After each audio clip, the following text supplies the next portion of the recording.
मानुष हों तो वही रस खानी, बसो ब्रज गोकुल गांव के ग्वारन। जो पशु हों तो कहाँ बस मेरो, चरो नित नंद के धेनु मझारन। पाहन हों तो वही गिरि के, जो कियो हरि छत्र पुरंदर धारन। जो खग हों तो बसेर करो मिली कालिंदी कूल कदम्ब के डारन। दोस्तों, इस पद में जो लेखक है, जो कवि है, जो पोएट है, वो ये कह रहा है कि यदि मेरा अगला जन्म मानव के रूप में होता है तो मैं गोकुल गांव का ग्वाला बनना पसंद करूंगा। और इस व्यक्ति का नाम है रसखान। आगे हम लोग परिचय लेंगे कि रसखान कौन है। तो रसखान एक बहुत बड़े सेंट पोएट हुए हैं जो ये कह रहे हैं कि मानुष हैं तो वही रसखानी, बसे ब्रज गोकुल गांव के ग्वारन। कि मानव तो वही है, मानव जीवन का असली आनंद तो उसी को प्राप्त है जो ग्वाला के रूप में गोकुल में, ब्रज में जन्म लिया है। आगे कहते हैं कि जो पशु हों तो कहां बस मेरो, चरो नित नंद के धेनु मझारन। और कहते हैं कि यदि अगले जन्म में हमको पशु के रूप में जन्म लेना पड़े तो मैं चाहूंगा, मेरी दिली इच्छा है कि मैं गोकुल के गौवंश में जन्म लूं। और तीसरी तमन्ना प्रस्तुत करते हैं यह कहकर कि पाहन हों तो वही गिरि के, जो कियो हरि छत्र पुरंदर धारन। कि अगले जन्म में यदि मुझे पाहन, पत्थर बनकर अपना समय व्यतीत करना पड़े तो मैं उसी गोवर्धन पर्वत का गिरि, पत्थर बनना चाहूंगा जिसको भगवान श्री कृष्ण ने अपने सिर पर धारण किया था। और अंत में चौथी अभिलाषा व्यक्त करते हैं यह कहकर, जो खग हों तो बसेर करो मिली कालिंदी कूल कदम्ब के डारन।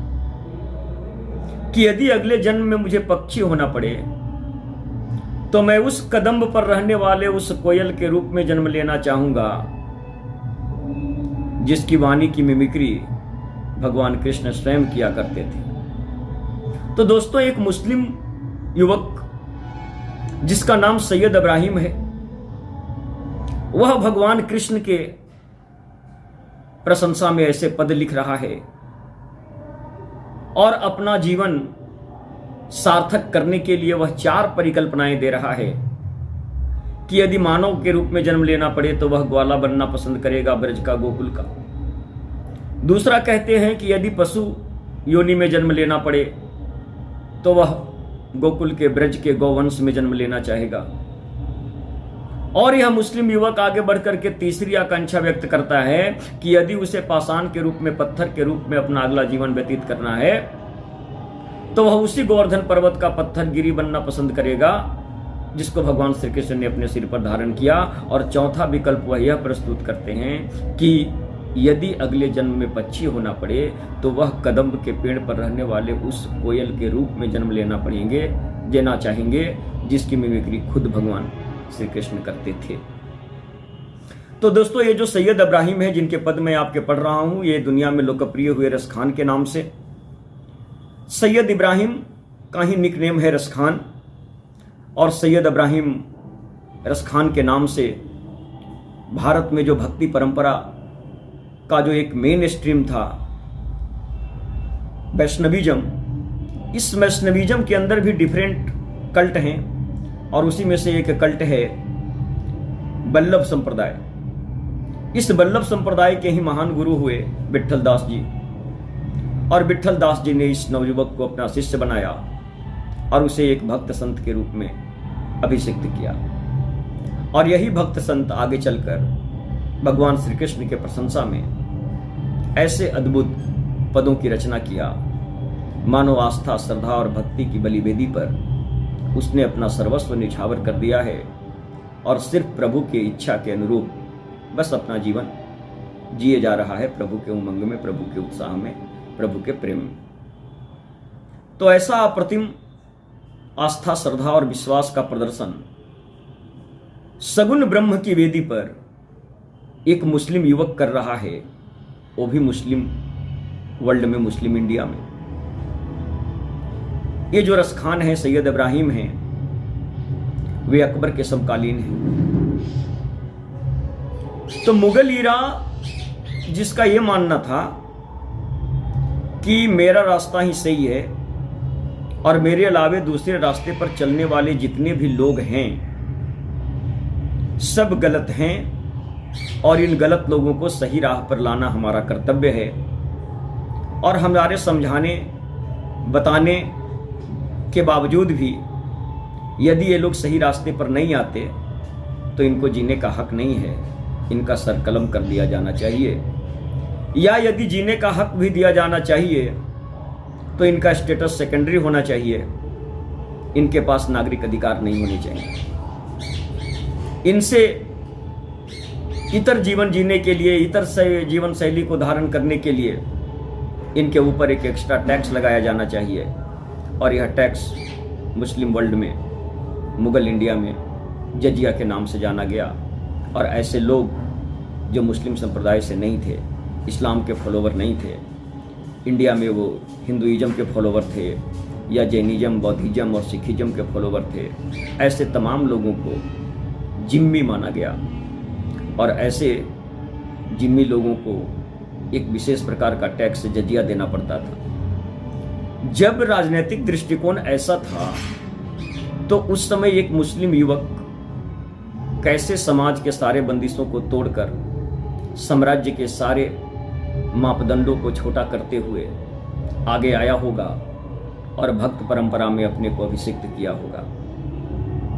तो यहाँ स्पष्ट पता चलता है कि सिर्फ आस्था, श्रद्धा और विश्वास की वेदी पर ही नहीं, बल्कि अटूट दृढ़ निश्चय का भी धनी रहा होगा यह व्यक्ति, जो जन्म से मुसलमान था, सैयद इब्राहिम था, लेकिन कर्म से उसने भारत की संस्कृति को अपनाया, भगवान श्री कृष्ण को अपनाया और सगुण ब्रह्म की उपासना में अपना जीवन बिताया।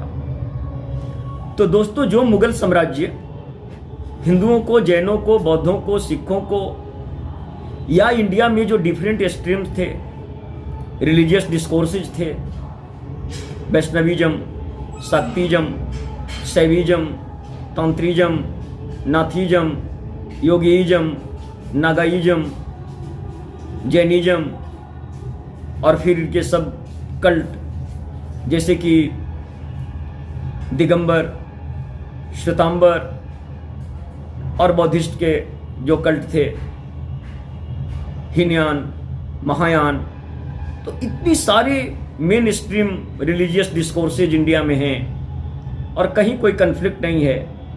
कोई किसी के ऊपर अपनी अवधारणा थोपने की कोशिश नहीं करता। सब अपने को सत्य साबित करने के लिए तर्क का, लॉजिक का, डिबेट का, डायलॉग का और संभवित स्वर में कहें तो शास्त्रार्थ का सहारा लेते हैं, आपस में डिबेट करते हैं, डिस्कशन करते हैं और जो सत्य निकलता है उसको सब लोग स्वीकार करते हैं। तो इतना उदात्त वसुधैव कुटुंबकम की भावना से प्रेरित रहा भारत की संस्कृति, और मुगल इंडिया में जो हुआ वो तो आप जानते ही हैं। अब आश्चर्य की बात हम लोग के लिए ये है कि इस मुगल इंडिया में रसखान, रहीम जैसे लोग हुए जिन्होंने इस एकाधिकारवादी धार्मिक और सांस्कृतिक परंपरा को चुनौती दिया और मुगलों और तुर्कों के व्यवहार को धर्म की वेदी पर, आस्था की वेदी पर, श्रद्धा की वेदी पर, विश्वास की वेदी पर उनको शून्य साबित किया। तो ऐसे ही एक महान व्यक्ति हुए रसखान, जिनका मूल नाम था सैयद इब्राहिम। रसखान के जीवन वृत्त की यदि बात करूं तो 1548 में इनका जन्म हुआ। इनके जन्म स्थान के रूप में पहिसी नाम के गांव को आइडेंटिफाई किया गया है, लेकिन ये पहिसी गांव कहाँ है इस बारे में मतभेद है। कुछ लोगों का मानना है कि यह पहीसी गांव दिल्ली के नियर अबाउट था, जबकि कुछ लोगों का मानना है कि यह पहीसी गांव रसखान का जन्म स्थान, सैयद इब्राहिम का जन्म स्थान उत्तर प्रदेश के हरदोई जिला में था। तो इनके जन्म स्थान को लेकर दो आइडेंटिफिकेशन हैं, दिल्ली के नियर अबाउट और उत्तर प्रदेश का हरदोई जिला में पहीसी नामक गांव होने की बात की जाती है और इस पहीसी को ही रसखान का जन्म स्थान माना जाता है। इनके मृत्यु को लेकर चीजें स्पष्ट हैं। ये अपने जीवन के उत्तरार्ध हिस्से में वृंदावन में बस गए थे और वृंदावन से मथुरा जाने के क्रम में मथुरा से 5 या 6 किलोमीटर पहले इनकी मृत्यु होती है। आज भी इनकी मजार वहां देखी जा सकती है, उनकी समाधि वहां देखी जा सकती है। तो ये थे महान कवि, संत, वैष्णव परंपरा, वल्लभ संप्रदाय और विठल दास जी के शिष्य सैयद इब्राहिम यानी कि रसखान। तो दोस्तों, रसखान का परिचय देने के पीछे मेरा उद्देश्य यह था कि आज भारत में विभिन्न प्रकार के धार्मिक संप्रदायों के बीच में कहीं कोई क्लेश नहीं है। आज भी Hinduism, Jainism, Buddhism, Sikhism, Vaishnavism, Shaktism, Tantrism, Nathism, Nagaism, Mahayana tradition, Hinayana tradition के बीच किसी भी प्रकार का कोई संघर्ष, कोई तनाव, कोई टेंशन, कोई वायलेंस की बात नहीं है। लेकिन एक मुद्दे पर आकर भारत भटक जाता है। सो कॉल्ड इस्लाम और सो कॉल्ड क्रिश्चियनिटी के जो फॉलोवर हैं, उनको लेकर अक्सर भारत में विवाद की बात की जाती है, तनाव की बात की जाती है, वायलेंस की बात की जाती है, टेंशन की बात होती रहती है। तो भारत की भूमि पर जो मुसलमान इस्लाम के फॉलोवर हैं या जो क्रिश्चियनिटी के फॉलोवर हैं, सिर्फ उन्हीं के साथ समस्या है। जैनिज्म, हिंदुइज्म में कोई समस्या नहीं है, जैनिज्म, बौद्धिज्म में कोई समस्या नहीं है, जैनिज्म, सिखिज्म, हिंदुइज्म में कोई समस्या नहीं है।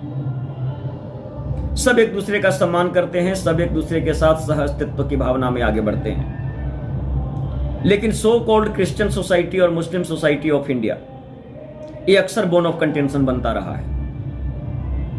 तो दोस्तों, इसका कारण अज्ञान है, इग्नोरेंस। और ये अज्ञान इस बात का है कि ये भारत में रहने वाले जो इस्लामिक फॉलोवर हैं और क्रिश्चियनिटी के जो फॉलोवर हैं, वो अपनी आइडेंटिटी के बारे में दिग्भ्रमित हैं। अब ये क्रिश्चियनिटी के फॉलोवर इंडिया में जो हैं, जिनको हम एंग्लो इंडियन नाम से जानते हैं, ये अपना लिगेसी यदि कर्नवालिस से, लॉर्ड कर्जन से, डफरिन से जोड़कर देखेंगे तो समस्या होगी, क्योंकि ये हमारे देश को लूटे हैं, लुटेरे थे। और इन लुटेरों से जो अपना संबंध जोड़कर देखेगा, उसको भारत में समस्या होगी, उनको भारतीय संस्कृति से समस्या होगी।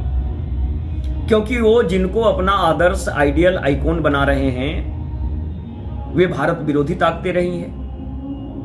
और यही हालत इस्लाम का भी है।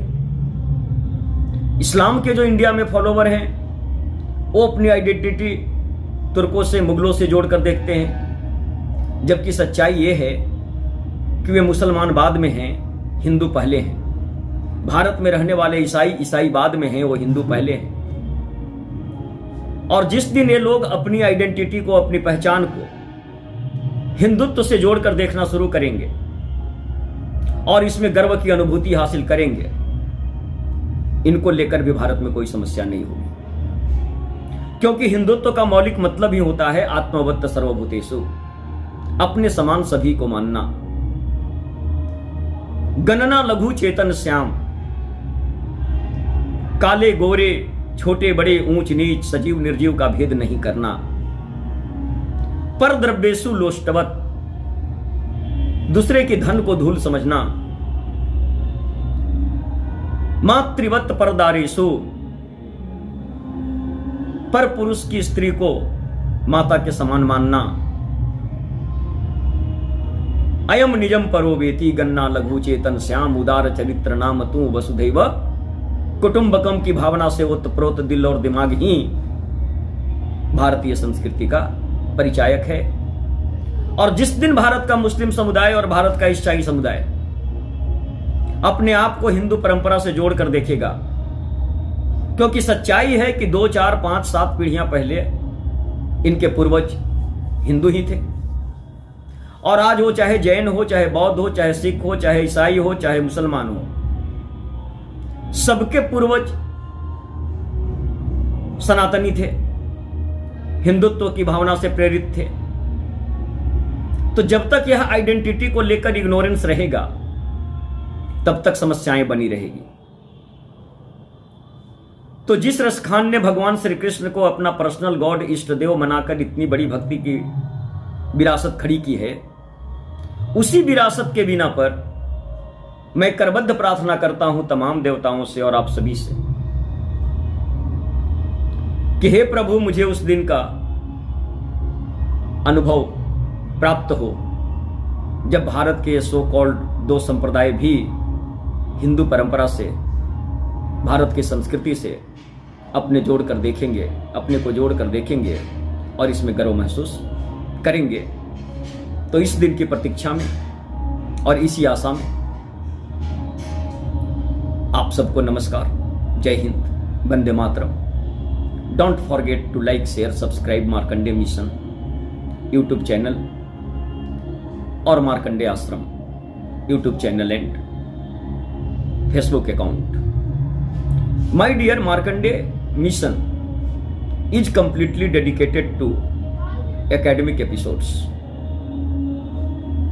in order to uplift the level of competitive spirit and civil servant potentiality among our esteemed students. Markandeya Ashram is something different. Markandeya Ashram represents the Rishi Krishi tradition of India. Completely supernatural metaphysical experience को हासिल करने के लिए मार्कंडेय आश्रम है, और academic session के लिए to the point NCERT CBSE text को एक्सप्लेन करने का जो प्रयास है वो मार्कंडेय मिशन है। और धार्मिक, सामाजिक, सांस्कृतिक भारतीय परंपरा को प्रस्तुत करने वाला जो चैनल है वो मार्कंडेय आश्रम है। तो आप सबसे करबद्ध प्रार्थना है कि दोनों चैनल को सब्सक्राइब करें, अपनी राय जरूर दें कि मार्कंडेय मिशन और मार्कंडेय आश्रम पर जो वीडियोज उपलब्ध हो रहे हैं उसमें आप किस तरह का सुधार चाहते हैं, उसके कंटेंट को लेकर आपकी क्या राय है, एक्सप्लेनेशन को लेकर आपकी क्या राय है। तो don't forget to like, share, subscribe Markandeya mission and Markandeya Ashram. Many thanks to all of you. Jai Hind.